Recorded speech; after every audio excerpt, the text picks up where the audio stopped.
नमस्कार, आप देख रहे हैं रणक्षेत्र और मैं हूं आपके साथ शिवम दत्त मेहता। शुरुआत करते हैं अपने इस डिबेट की बड़े मुद्दे के साथ। जी हां, रणक्षेत्र में आज का हमारा मुद्दा काफी अहम है। दरअसल राहुल गांधी ने आज ही अपने भारत जोड़ो न्याय यात्रा की शुरुआत की है, लेकिन इससे पहले उन्हीं के कद्दावर नेताओं का कांग्रेस तोड़ो आंदोलन शुरू हो गया है। आज राहुल गांधी यात्रा की शुरुआत करने के लिए मणिपुर रवाना हुए। उससे पहले ही महाराष्ट्र से कांग्रेस के अहम नेता मिलिंद देवड़ा जी ने पार्टी से किनारा कर लिया, जिसके बाद वो शिवसेना शिंदे गुट से जा मिले। एक झटके से कांग्रेस अभी उबर नहीं पाई थी कि असम से कांग्रेस सचिव ने भी कांग्रेस से अपना दामन छुड़ा लिया। यह पहली बार नहीं है जब कांग्रेस की किसी यात्रा के पहले ऐसा झटका उसको लगा हो। बता दें 2022 में भी राहुल गांधी ने भारत जोड़ो यात्रा की शुरुआत की थी। उस समय यह यात्रा कन्याकुमारी से शुरू की गई थी और श्रीनगर में इसका समापन हुआ था। इस दौरान भी कांग्रेस को कई झटके लगे थे, पार्टी के कई अहम नेता बागी हो गए थे। इसी दौरान गुलाम नबी आजाद ने भी कांग्रेस से इस्तीफा दिया था। देखने वाली बात यह है कि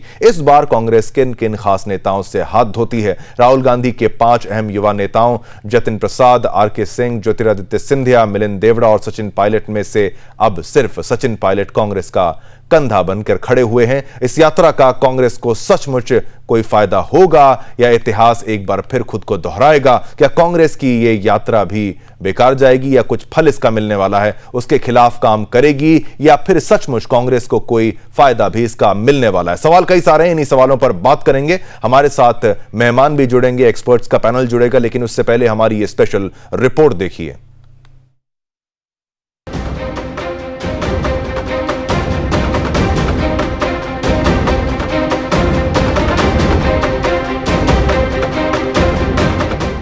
राहुल गांधी की भारत जोड़ो न्याय यात्रा शुरू होने से पहले कांग्रेस को रविवार को डबल झटका लगा। पहले महाराष्ट्र कांग्रेस के नेता मिलिंद देवड़ा ने इस्तीफा दे दिया। अब असम में अपूर्व भट्टाचार्य ने कांग्रेस के सचिव पद से इस्तीफा दे दिया है। वह 1 दशक से ज्यादा समय तक कांग्रेस में रहे। राहुल गांधी की यात्रा से पहले इन दोनों नेताओं के इस्तीफे को पार्टी के लिए बड़ा नुकसान माना जा रहा है।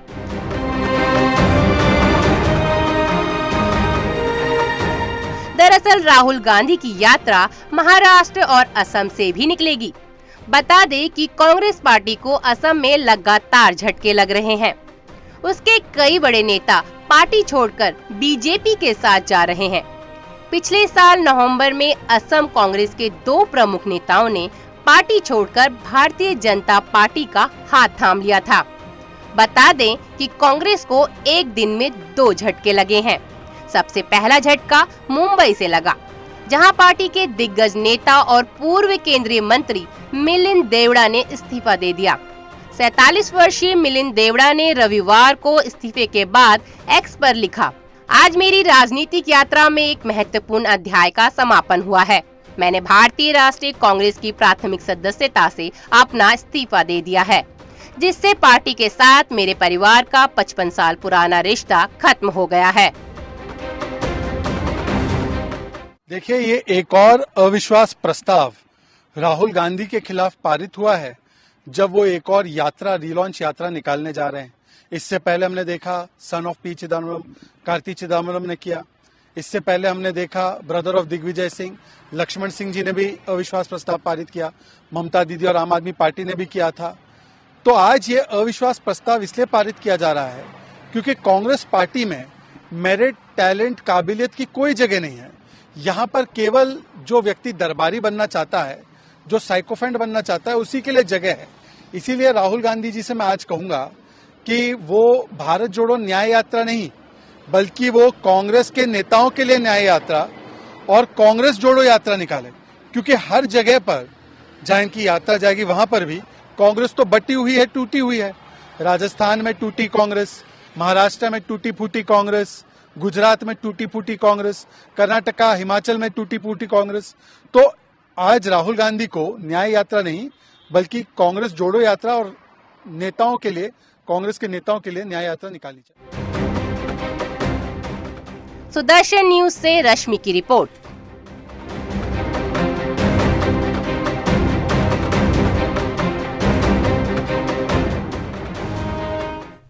तो कांग्रेस को लगातार झटके लगने का सिलसिला जो है उसकी शुरुआत हो गई है और अब जब भारत जोड़ो न्याय यात्रा की शुरुआत हो रही है उस दौरान मिलिंद देवड़ा का एक जो यहां से पार्टी को छोड़कर चले जाना, उसके बाद वहां पर वो जो दूसरी पार्टी में चले जाते हैं शिवसेना में, वो ज्वाइन कर लेते हैं, तुरंत ही कर लेते हैं। और यात्रा के दौरान तो ऐसे कई झटके और भी लग सकते हैं। दो नामों की यहां पर बात की, अपूर्व भट्टाचार्य जी का भी जिक्र हमने यहां पर किया। मैं चाहूंगा तमाम पैनलिस्ट हमारे टीवी स्क्रीन पर वो भी आ जाएं ताकि चर्चा को हम यहां पर सार्थक तौर पर आगे बढ़ा सकें। मैं स्वागत करना चाहूंगा हमारे तमाम पैनलिस्ट का। अभिषेक जी हमारे साथ हैं, अभिषेक मिश्रा प्रवक्ता भाजपा से, आपका स्वागत है, आपने यहां पर टाइम निकाला। अनिल गर्ग जी राजनीतिक विशेषज्ञ वो हमारे साथ हैं। शशि दुबे जी प्रवक्ता कांग्रेस से, आपका स्वागत है। और उसके साथ साथ एडवोकेट अक्षय कलंत्री शिवसेना जी से, शिंदे गुट से, आपका भी बहुत बहुत धन्यवाद। आप सभी ने यहां पर समय निकाला है। लेकिन मामला गंभीर है।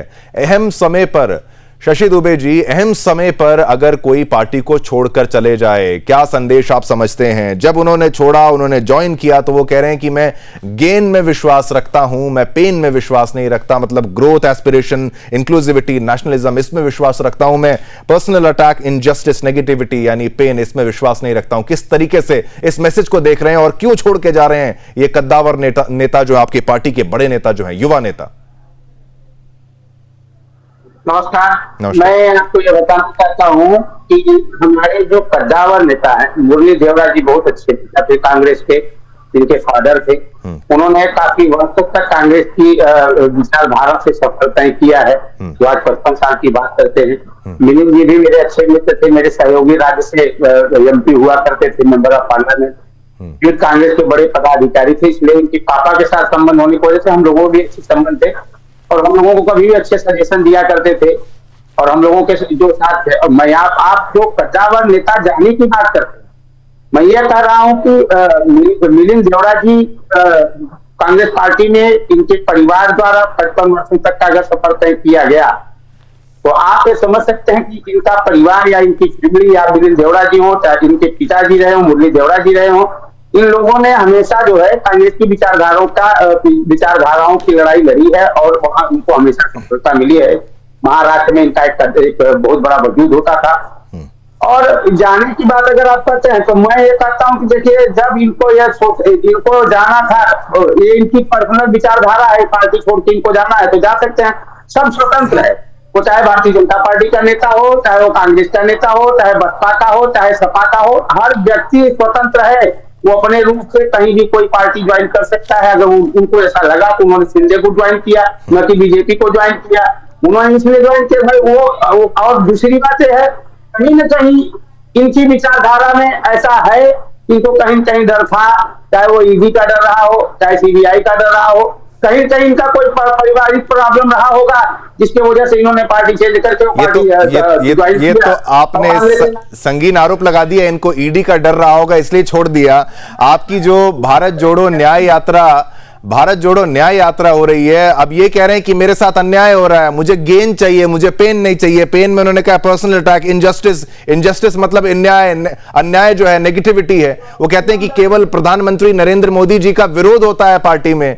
अब विचारधारा आप कह रहे हैं या कद्दावर नेता, आप उनके पिताजी को यहां पर याद कर रहे हैं। अगर इतना ही अच्छा रिश्ता था तो फिर कैसे जाने दिया? उनको बचा क्यों नहीं पाए? बचा भी तो सकते थे। अब सुनिए, इनके परिवार द्वारा, इनके पिताजी द्वारा 55 वर्षों का अगर सफर तय किया गया तो कांग्रेस से अच्छा संबंध रहा होगा तो ना। ऐसे तो इन्होंने छोड़ा नहीं पार्टी, 5-10 वर्ष के लिए आए नहीं। मिलिंद देवड़ा जी इसके पहले 2 बार संसद रहे। नहीं, समय को बताइए ना। समय का चुनाव अगर किया गया, भारत जोड़ो न्याय यात्रा, उसी के समय वो कह रहे हैं मेरे साथ अन्याय हो रहा है और कह रहे हैं केवल इस पार्टी में नेगेटिविटी देखने को मिलती है। और कम से कम इतने नेताओं की पूरी लिस्ट लगी हुई है जो कांग्रेस को छोड़ के जा रहे हैं। ये भी करीबी माने जाते हैं राहुल गांधी के और ये भी छोड़कर अब जा रहे हैं। क्या कारण है? क्या लीडरशिप में कोई प्रॉब्लम है जिसको एक्नॉलेज नहीं किया जा रहा, जिसको बारे में कांग्रेस सहमत नहीं हो पा रही है? इस बात को भी तो आप मानना चाहिए। चलिए, यहां पर भाजपा का रिस्पांस तो लेंगे, लेकिन अक्षय जी आपका मैं यहां पर ले लेता हूं। पार्टी में आपके वो आए हैं, क्या परेशानियां रही होंगी जो उन्होंने आपको बताई भी होंगी आपकी पार्टी की तरफ से? वो कह रहे हैं भाई मुझे पेन में नहीं रहना, मुझे गेन में रहना है। अब इसमें गलती क्या है? इसमें सही तो है, उनकी चॉइस है वहां पर आने की। उनको वहां पर वो सम्मान नहीं मिल रहा, मान नहीं मिल रहा, इसके चलते उन्होंने पार्टी को छोड़ दिया।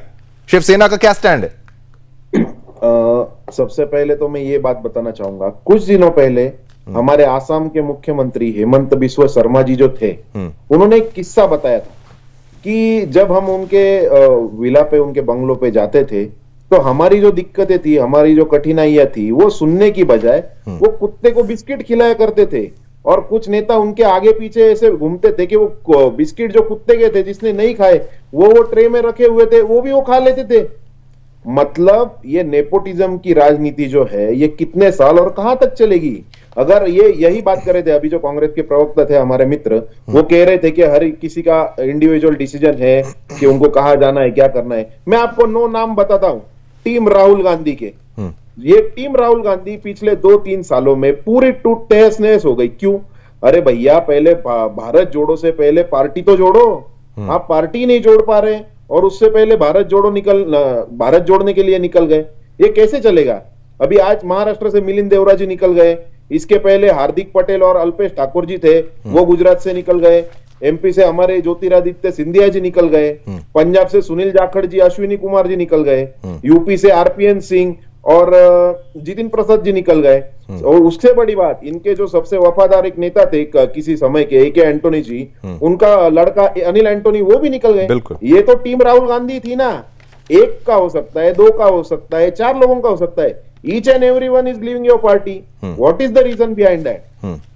बिल्कुल बिल्कुल, इसका जवाब ले लेते हैं शशि दुबे जी। अब इनका जो सवाल है वो भी तो जायज है। अगर बड़े बड़े नेता यहां पर छोड़ रहे हैं, तो गुलाम नबी आजाद का भी नाम लिया, वो कह रहे हैं कांग्रेस पार्टी को, उनके बयान है, वो भी तो छोड़ गए ना।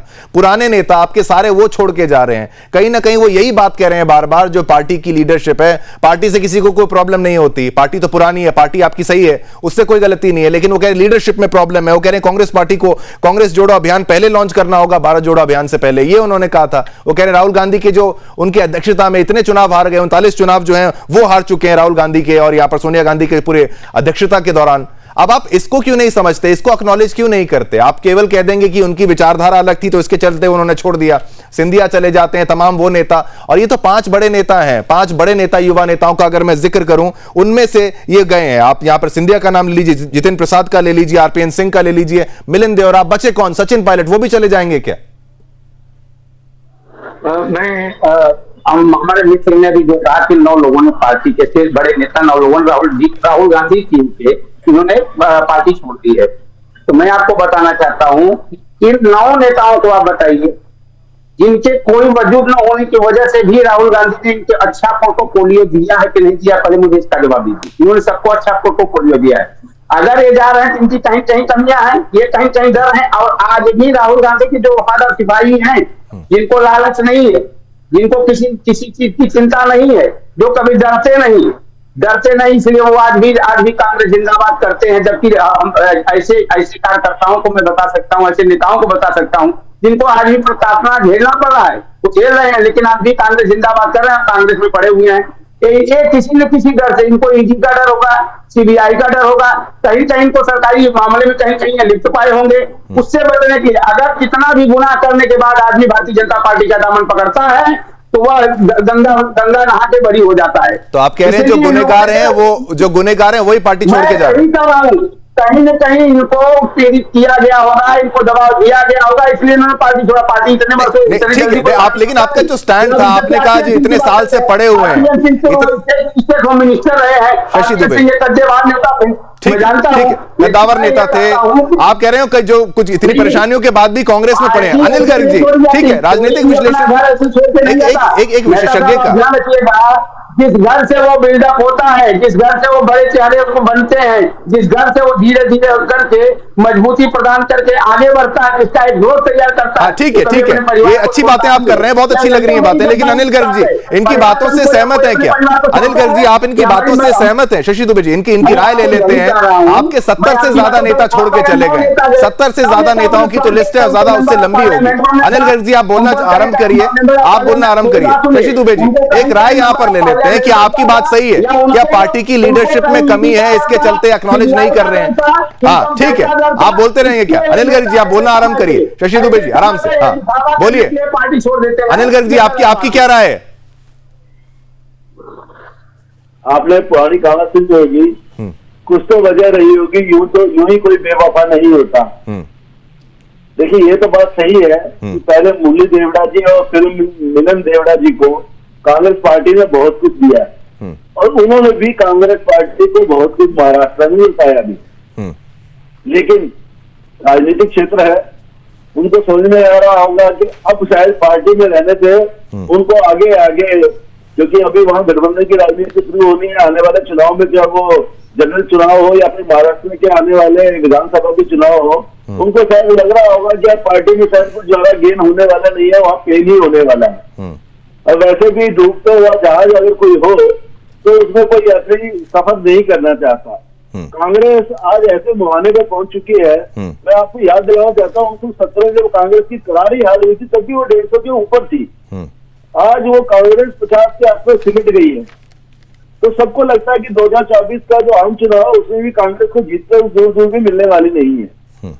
चाहे इंडी गठबंधन जितना मर्जी शोर मचा ले, चाहे जो मर्जी कहे कि हम 1 to 1 इलेक्शन लड़ेंगे 400 से अधिक सीटों पर, तो भी ऐसा सामने नजर आ रहा है कि जब भारतीय जनता पार्टी 50% ज्यादा वोट लेने के ऊपर रणनीति के ऊपर काम कर रही है तो वो 1 to 1 लड़ ले तब भी क्या होने वाला है। ठीक है, तो अभी तो ये नजर आ रहा है कि 2024 में आने वाले समय चुनाव में भी नरेंद्र मोदी जी और भारतीय जनता पार्टी जीत के आएगी। बिल्कुल। तो मिलन देवड़ा जी को स्पष्ट नजर आ रहा है कि ना तो आपको कोई इज्जत मिल रही है, यहाँ पे कोई ऐसा वो लग रहा है कि आने वाले समय में महाराष्ट्र में या केंद्र में कांग्रेस सत्ता में आने वाली है, तो उनको लगा होगा ना इज्जत मिल रही है ना पद मिल रहा है तो चलो छोड़ देते हैं। ठीक है, बिल्कुल बिल्कुल। और ये आपकी बात है, आपकी जो बात आप कह रहे हैं, टैलेंट का रिकग्निशन जो है, जो उनकी जो काबिलियत है उसको वहां पर वो मिल नहीं रहा जो उनको चाहिए वहां पर जब नहीं मिल रहा तो इसके चलते पार्टी छोड़ रहे हैं। अभिषेक मिश्रा जी, ये आरोप कांग्रेस की तरफ से आप पर लग रहा है कि ये कह रहे हैं कि जिन पर कोई खतरा होगा, उनको डर होगा किसी बात का, वो आपकी पार्टी में आते हैं और वो गंगा नहा लेते हैं, वो पाक साफ हो जाते हैं, पवित्र हो जाते हैं। लेकिन जो आपकी पार्टी में आ रहा है उनको आप रिकग्नाइज कर रहे हैं, अच्छी पोजीशन दे रहे हैं, ये भी एक सच्चाई है। लेकिन क्या आप इनके आरोप से सहमत हैं? और जिस तरीके से मिलिंद देवड़ा ने यह कहा कि वहां पर विपक्ष में, खासकर कांग्रेस में, केवल और केवल मोदी विरोध के नाम पर ही सारी बातें होती हैं। अभिषेक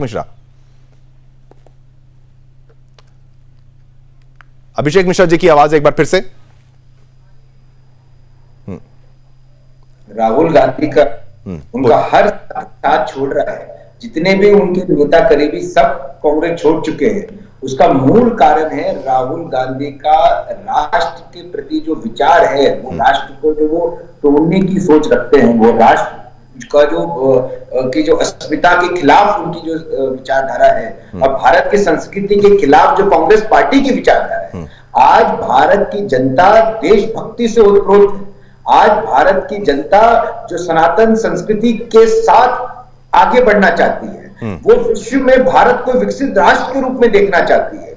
वो चाहती है कि जो भारत के जो सनातन मूल्य है वो पूरे विश्व में फैले। और नरेंद्र मोदी जी देशभक्ति के साथ, भारत की संस्कृति के साथ राष्ट्र को विकसित बनाने के लिए दिन रात मेहनत कर रहे हैं। और राहुल गांधी की सोच राष्ट्र के खिलाफ है, राष्ट्र के विपरीत है। और वो मोदी जी का ही विरोध नहीं करते हैं, वो देश के विकास का विरोध करते हैं, देश की संस्कृति का भी विरोध करते हैं। कांग्रेस पार्टी के नेताओं ने राम मंदिर के प्राण प्रतिष्ठा में जाने से इनकार कर दिया। ये लोग राम सेतु तोड़ना चाहते थे। यही लोगों ने भगवान राम को अस्तित्व मानने से इनकार कर दिया था। ये जो इटली से आई है सोनिया अम्मा जी, उनके गलत संस्कारों के कारण कांग्रेस पार्टी भाजपा विरोध के साथ साथ अब देश विरोध में जा चुकी है, देवताओं के विरोध में जा चुकी है।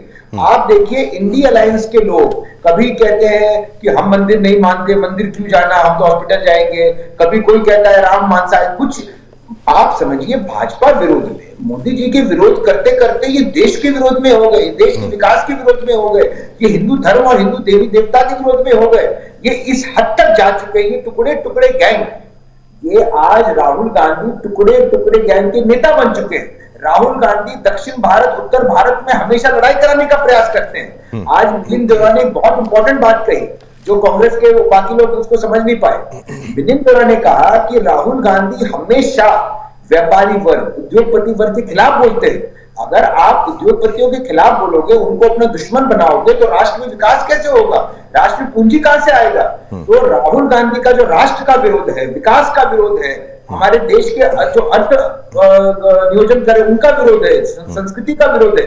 इस कारण देखते हुए कि जनता देश के साथ है, देशभक्ति के साथ है, मोदी जी के साथ है, सनातन धर्म के साथ है, देश के विकास के साथ है, देश में जो मेहनत कर रहे हैं उद्योगपति उनके साथ है, इसीलिए आज मिलिंद देवड़ा ने भी कांग्रेस पार्टी को छोड़ दिया। और धीरे धीरे आप देख लेना, राहुल गांधी ही इस देश को छोड़ के जाएंगे। मैं आपको पहली भविष्यवाणी कर रहा हूं, राहुल गांधी भविष्य में देश को छोड़कर 24 के चुनाव के बाद जब भाजपा प्रचंड बहुमत से जीत जाएगी और पूरा देश कांग्रेस पार्टी को 20 सीट पे लेके आ जाएगा, मल्लिकार्जुन खड़गे जी का इस्तीफा हो जाएगा पहले वीक ऑफ जून में कि भाई मैं जिम्मेदार हूं, गांधी जी परिवार जिम्मेदार नहीं है, और राहुल गांधी देश को छोड़ के चले जाएंगे और देश को गांधी परिवार से छुटकारा मिल जाएगा। ठीक है, शशि दुबे जी ये कह रहे हैं कि राहुल गांधी देश को छोड़ के चले जाएंगे, लेकिन मुख्यतः वापस टॉपिक में अगर मैं आऊं तो मुख्य नेता जो आपके जा रहे हैं, चाहे वहां पर आप रीता बहुगुणी जोशी जो हैं वो उनकी बात करें, राव इंद्रजीत सिंह है, प्रियंका चतुर्वेदी और साथ ही साथ ज्योतिरादित्य सिंधिया, अमरिंदर सिंह, सुनील जाखड़ और क्या मैं बोलूं आपको अश्विनी कुमार, और नाम खत्म नहीं होते, पीसी चाको, आरपीएन सिंह,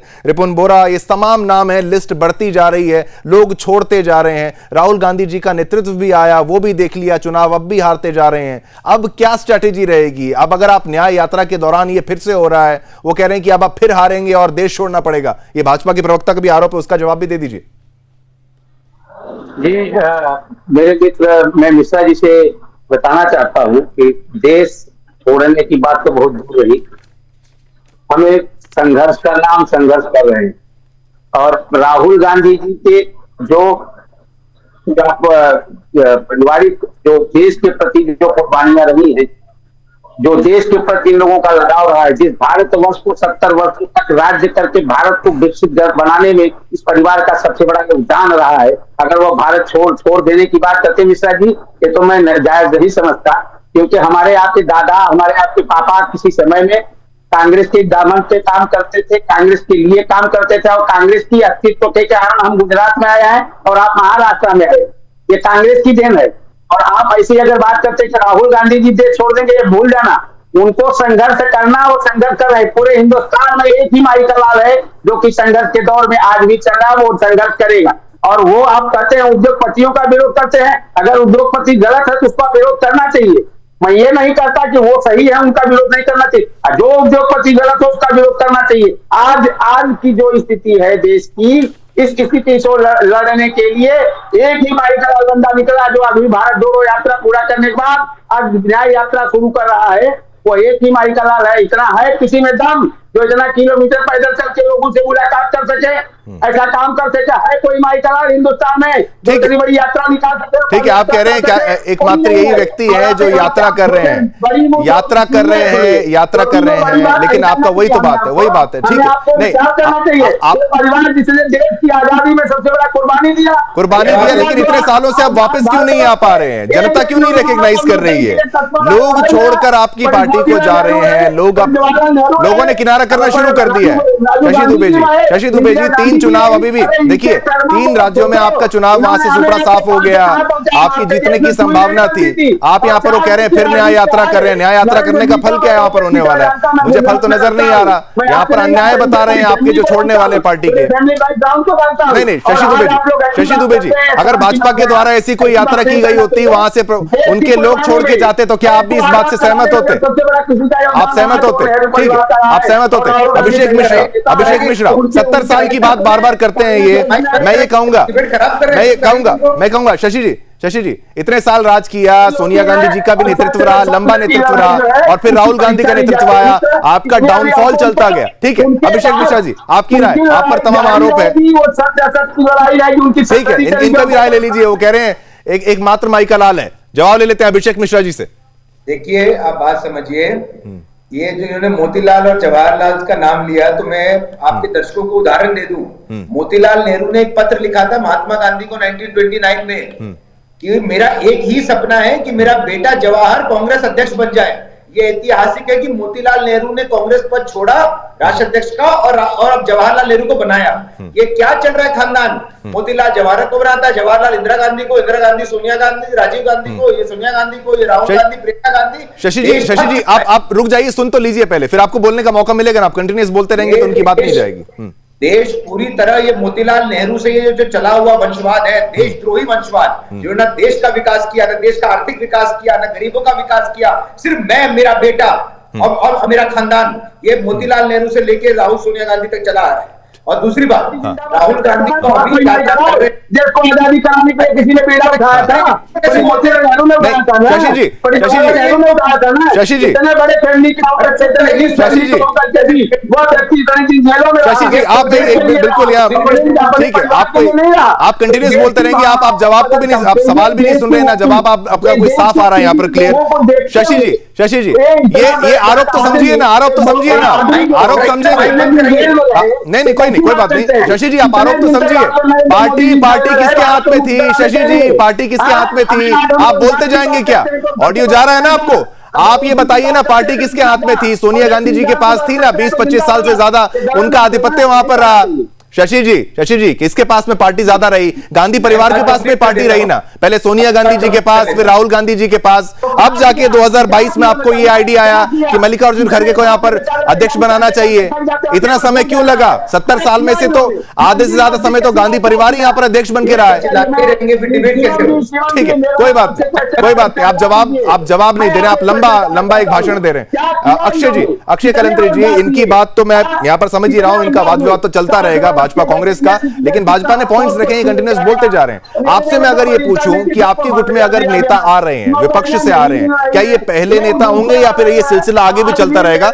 इस परिप्रेक्ष्य में जो डिबेट का चल रहा है उसके साथ ही जोड़ के आप इसका आंसर दे सकते हैं। शशि जी, आराम से, आप बोलते ही जाएंगे कंटिन्यूअस। आप यात्रा में भाषण थोड़ी ना दे रहे हैं, आप डिबेट में बात कर रहे हैं, रुक जाइए, बोलिए। अक्षय कलंत्री जी, आपका जवाब फिर से। हाँ, अक्षय कलंत्री जी, आपका जवाब। यही तानाशाही की वजह से, मेरी आवाज सुनो, ये जो इनका सिस्टम है ना, इसी वजह से देश में अभी कोई सुनता नहीं है इनका। और जो रही बात, जो ये कद्दावर नेता जो आ रहे हैं, बीजेपी में आ रहे हैं या शिवसेना में आ रहे हैं, हमारे यहाँ पे तो सबका स्वागत है। आज सबको दिख रहा है कि हमारे जो विश्व गुरु आज है, विश्व नेतृत्व बन चुके हमारे प्रधानमंत्री जी नरेंद्र मोदी जी, 2 दिन पहले वो हमारे नासिक में भी आए थे। उन्होंने यहाँ पे यूथ फेस्टिवल में भी अपना विजन बताया कि आने वाले कुछ दिनों में मुझे पूरी दुनिया में हमारे हिंदुस्तान को फर्स्ट 3 इकोनॉमी में हमें लाना है। उस हिसाब से आपका यूथ का जो योगदान रहने वाला है आने वाली सदी में, आने वाले कुछ सालों में या दशकों में, उसकी हमें सबसे ज्यादा जरूरत है। तो और एक सबसे बड़ी बात उन्होंने बताई कि आज का जो युवा है, उसने ये नेपोटिज्म की राजनीति को सिरे से खारिज करने के लिए पॉलिटिक्स में आना चाहिए। तो आप अगर देखोगे तो जो विजनरी जो नेतृत्व है, विजनरी जो नेता है हमारे मोदी जी, उनके नेतृत्व में आज अगर लोग जुड़ रहे हैं तो ये अच्छी बात है ना। इन्हें दिक्कत क्या है उस चीज से? और आने वाले समय में भी ये देवरा जी हो गए या और कोई नेता हो गए, हमारे यहाँ पे तो सबका स्वागत है। जो मोदी जी के, हमारे शिंदे जी के नेतृत्व में जो विकास की धारा पे चलने वाले हैं, विकास की विचारधारा पे काम करने के लिए तैयार है, उन सबका हमारे यहाँ पे स्वागत है। बिल्कुल। और एक बात मैं कहना चाहता हूं, जो लोग आज तक कांग्रेस से या विरोधी पक्ष में से या बीजेपी में आए, शिवसेना में आए, एक नाम मुझे पता दीजिए कि वो वापिस लौट के कांग्रेस में या किसी विपक्षी पद में गया। क्यों? ठीक है, कोई नहीं गया अभी तक विपक्षी पक्ष में। उसका एक ही कारण है कि जो विजन है, वो विजन के साथ आज की इंडियन पॉलिटिक्स और आज के इंडियन सिटीजन चलना चाहते हैं, हमारे देश को विकास की तरफ लेके जाना चाहते हैं, इसलिए ये सब है। ठीक है, बिल्कुल। अनिल गर्ग जी, अब एक बात और यहां पर आरोप इन पर लगता है कि अभी भी पार्टी का जो पूरा कमांड है वो गांधी परिवार के हाथ में ही है। भाजपा के प्रवक्ता अभिषेक पर भी मैं आऊंगा, लेकिन अनिल गर्ग जी, पूरा कमांड अभी भी इनके हाथ में है। अब जाके मल्लिकार्जुन खड़गे एक फेस के तौर पर आगे पेश किया गया। शशि दुबे जी, आप पे ही आएंगे, इसके बाद आप पे ही आना है। कहां जाना है हमें? आप ही विपक्ष में। आप ये बताइए कि अब ये कांग्रेस वर्किंग कमेटी की जब जिक्र किया जाता है, वहां पर भी कहते हैं कि सिलेक्टेड वो लोग रखे हैं जो इनके खास हैं, अपने हैं, और ये पूरा इनको फायदा वहीं पर पूरी गांधी परिवार को ही मिलता रहता है। फिर नेपोटिज्म का आरोप जिस तरीके से भाजपा ने लगाया, शिवसेना ने लगाया, शिंदे गुट ने लगाया, इसका जवाब अनिल गर्ग जी। आवाज। हाँ, G23 शब्द किसके लिए बना था? उन 23 वरिष्ठ कांग्रेसी नेताओं के लिए जिन्होंने गांधी परिवार के इस सारे बर्ताव के ऊपर अपनी आवाज उठाई थी, तो उनको G23 का नाम दे दिया गया। उनमें से कुछ नेता अब कांग्रेस से बाहर है, कुछ अभी भी मजबूरी में कांग्रेस के साथ है। देखिए, एक दौर था नरसिम्हा राव जब देश के प्रधानमंत्री बने थे, उस 5 साल को आप छोड़ दीजिए जब सोनिया गांधी निष्क्रिय थी, तो उसके अलावा राहुल गांधी, प्रियंका गांधी छोटे थे, उस 5 साल के दौर को छोड़ दीजिए, देखो कांग्रेस जब से भारत आजाद हुआ है और उससे भी पहले से ही ये नेहरू और गांधी खानदान की शशि जी आप रुक जाइए। शशि जी आप कंटिन्यूस बोलते रहेंगे, आपकी आवाज भी नहीं जाएगी इस तरीके से आप कंटिन्यूस बोलते जाएंगे। उनका उत्तर तो ले लीजिए, आप कंटिन्यूस बोलते रहेंगे, आप खाली हाथ हिलाते हुए नजर आएंगे इस तरीके से। बोलिए अनिल गर्ग जी, आप कंप्लीट कीजिए, फिर शशि जी पे आते हैं। उनका एक्शन वैसे बहुत अच्छा है, उनको एक्शन करने दीजिए, क्योंकि तो उनको लगता है कि वो यहाँ भाषण करने आया, डिबेट करने नहीं आया। शशि जी आप अपनी पार्टी की बात रखने आए कि किस तरीके से केवल हाथ हिलाने इशारे करने आए? रुक जाइए ना शशि जी, आराम, थोड़ा तो धैर्य रखिए। आप पर आ तो रहे हैं, जवाब देने का मौका तो दिया जाएगा। अनिल गर्ग जी आप कंप्लीट करिए, फिर शशि जी पर भी जाना है। शिवम जी, मैं शशि दुबे जी को कुछ उत्तर देने के लिए कुछ सब्जेक्ट देना चाहता हूँ। इन्होंने कहा कि बहुत ज्यादा कुर्बानियां की है गांधी नेहरू परिवार ने, लेकिन मुझे बताइए देश के अधिकांश समय पर राज किसने किया है? नेहरू और गांधी परिवार ने देश के अधिकांश समय पर राज किया है ना, आजादी के बाद और उससे पहले भी। और देन क्या है? 1935 में गवर्नमेंट ऑफ इंडिया एक्ट आया था भारत में रूल करने के लिए, राज करने के लिए। आपने भारतीय संविधान का 90% हिस्सा वही का वही एक्ट बना दिया। आपने मैकाले पत्ती जो कांग्रेस अंग्रेजों ने हमें पढ़ाने के लिए बनाई थी, वही की वही पत्ती हिंदुस्तान पे ला दी। आपने सारा का सारा सिस्टम आजाद भारत को वही दिया जो अंग्रेज 1937 के बाद से कर रहे थे। तो आपने नया क्या किया है? सिर्फ उतना ही किया है कि अंग्रेज शासन की बजाय काले अंग्रेज जो सत्ता में आके बैठ गए, इससे ज्यादा कोई फर्क नहीं आया। ठीक है शशि, मूल तरीका तो आपने खत्म कर दिया। शशि जी आज देश इस बात को समझ चुका है, इसलिए कांग्रेस पर नकार रहा है। आज भारत के मूल जो गौरव था उसकी तरफ देश लौट रहा है। बिल्कुल अनिल गर्ग जी आपकी बात समझ गए। शशि जी ये कह रहे हैं कि भाई अंग्रेज चले गए, अब कांग्रेस जो काम कर रही है बिल्कुल वो अंग्रेजों वाला काम कर रही है। शशि जी आप उत्तर लेंगे कि नहीं? आप भाषण देते रहेंगे? बात सुनिए ना, आप बात सुन नहीं रहे हैं, आप प्रश्न सुनेंगे कि नहीं? शशि जी क्या बोले जा रहे हैं? कुछ नहीं साफ आ रहा। आप सुनिए मेरी बात, ये कह रहे हैं कि भाई आप जब अंग्रेज चले गए उसी ढर्रे पर बिल्कुल कांग्रेस चलती हुई नजर आ रही है, लेकिन अब मौजूदा हालात ये है कि भाजपा सरकार इतनी विशाल हो चुकी है, उनको फैन फॉलोइंग भी ज्यादा मिल रहा है, वोट भी ज्यादा मिल रहे हैं, और प्रधानमंत्री नरेंद्र मोदी एक चेहरा वहां पर कम से कम एक है। कांग्रेस में बार बार नेपोटिज्म का ही आरोप यहां पर लग रहा है, चुनाव हारने का लग रहा है। अब लोकसभा चुनाव आ रहे हैं, अब क्या स्ट्रैटेजी है? लोग छोड़ के जा रहे हैं। शशि जी सवाल मेरा कंप्लीट अब हो रहा है, अब क्या स्ट्रैटेजी है? स्ट्रैटेजी क्या है? ईवीएम पर बैन लग गया, कुछ दिन इनको मालूम पड़ जाएगा। करावे वोटिंग, राजस्थान में वोटिंग हुई है, एक बार इलेक्शन हुआ है, आपको शायद नहीं मालूम होगा। और आप थोड़ा जानकारी के लिए आपको बताना चाहता हूँ। शशि जी एक जानकारी मैं भी देता हूं। एक आपने एक पूरा कार्यक्रम रखा गया था जहां पर कहा था हम ईवीएम को हैक करके दिखाएंगे। शशि जी एक बार ईवीएम को हैक करने की बात कही गई थी, वहां पर हैक नहीं हो पाया था, ये आप आरोप नहीं लगा सकते हैं। आप जीत चुके हैं, एक राज्य में आपकी सरकार भी आई है। तेलंगाना वगैरह में क्या हर जगह पर ईवीएम खराब है? तेलंगाना में खराब है क्या ईवीएम? अरे 20 लाख ईवीएम गायब हुआ है। अच्छा 20 लाख ईवीएम गायब हो गया, ठीक है, आरोप यहां पर लगा लेते हैं। लेकिन जब आप जीत जाते हैं तब सही होता है, लेकिन बाकी जगह जहां पर हारे वहां पर ईवीएम गायब है। ईवीएम चला जाएगा तो जीत जाएंगे। अभिषेक मिश्रा ईवीएम पर फिर से यहां पर विपक्ष का आरोप। आप देखिए नेपोटिज्म का आप जवाब नहीं दे रहे हैं, लेकिन आप फिर ईवीएम पर आ गए। अभिषेक मिश्रा आपकी बातों से बातें निकालनी पड़ रही है क्योंकि आप बहुत कंटिन्यूस बोलते जा रहे हैं। शशि दुबे जी आराम से। अभिषेक मिश्रा इनकी ईवीएम के सवाल का जवाब दे दीजिए। आरोप आपकी पार्टी पर ये लगता रहता है, ईडी और ईवीएम ये दो आरोप, इसका जवाब। मैं इसका जवाब देता हूं कि इनको वोट क्यों नहीं मिलता है इंडिया अलायंस को और ये राहुल गांधी और कांग्रेस पार्टी को। इसका जवाब ये है कि इनके ही इंडिया अलायंस के पार्टनर एमके स्टालिन के पुत्र उदयनिधि ने कहा कि सनातन धर्म एक बीमारी है, एक डिजीज है। आप इस देश में 80-85 करोड़ प्रतिशत हिंदू हैं, आप उनको बीमारी कहोगे? आप उनकी आस्था का मजाक बनाओगे? आप इटली से ऑर्डर लेके कहोगे कि हिंदू धर्म सनातन धर्म एक बीमारी है? इस तरह से अपमानित करके आप कहोगे हमें वोट मिलना चाहिए। और जब वोट नहीं मिलेगा क्योंकि आपके करतूत जो इतने खराब है, राहुल गांधी के जो कर्म है वो देश विरोधी, राष्ट्र विरोधी, धर्म विरोधी, संस्कृति विरोधी, देश के विकास के विरोधी वो व्यक्ति है। और जब वोट नहीं मिलेगा तो ईवीएम का रहोगे। आप अपने नेताओं के बयान देखे कभी? हमेशा देश के विरोधी, देश के विकास के विरोध में। राहुल गांधी कभी जाके साइन करते हैं, शी जिनपिंग के साथ एग्रीमेंट साइन करते हैं, कभी उनके बयान हमेशा देश के विरोध में बयान आता है। राहुल गांधी पहले पद यात्रा में थे, अब वो बस यात्रा कर रहे हैं, और इसके बाद 24 की हार के बाद वो हवाई यात्रा करेंगे, भारत से इटली जाएंगे। यह आदमी देश विरोधी, धर्म विरोधी आदमी भारत की राजनीति में नहीं रहेगा। और क्यों छोड़ा जा रहा है मैं बताता हूं दोबारा, मेरे द्वारा से लोग क्यों छोड़ रहे हैं। ठीक है, देश के साथ है वो मोदी जी, एक क्लोजिंग कमेंट यहां पर मोदी जी के साथ है, और इसलिए जो देशभक्त है वो कांग्रेस पार्टी को छोड़ेगा। कांग्रेस पार्टी आज देश विरोधी पार्टी है। हाँ, शशि दुबे जी, कांग्रेस पार्टी देश विरोधी पार्टी से ज्यादा जो आरोप इन्होंने लगाए हैं आईएनडीआई अलायंस के, डीएमके के, सनातन विरोध के जो बयान है, उस पर भी आप कुछ बोल दीजिए। राम मंदिर पर क्यों नहीं जाने का जो निमंत्रण, उसको ठुकराने की बात भी आप एक क्लियर करके जाइए, फिर इसको डिबेट को क्लोज करते हैं फिर। शशि जी, हाँ बोलिए। राम मंदिर निमंत्रण स्वागत क्यों नहीं किया गया, विरोध आप किया जा रहा है आपकी पार्टी के द्वारा? राम मंदिर का ताला किसने खुलवाया? अच्छा, ठीक है, राम मंदिर का ताला किसने किया? राम मंदिर के लिए तो बनवा भी देते ना शशि दुबे जी, बनवा भी देते ना। बनवाया तो नहीं, ठीक है, बनवाया तो नहीं, बनवाया बिल्कुल नहीं, ये वही बात है। फिर भी ताला खुलवाया तो चले जाते। ये मैसेजिंग क्यों दी जा रही है? सनातन धर्म को बीमारी बोलने वाली पार्टियों का समर्थन क्यों लिया जा रहा है? 10 सेकंड अक्षय कलंत्री जी, 10 सेकंड आपके, 10 सेकंड बाकी। ऑडियो डाउन अक्षय कलंत्री जी का यहां पर पॉइंट लेते हैं, फिर इसको क्लोज करते हैं। अक्षय जी, हाँ, बात कर रहे हैं राम मंदिर के खिलाफ 21 वकील किसने दिए? राम सेतु तुड़वाने कौन निकले थे?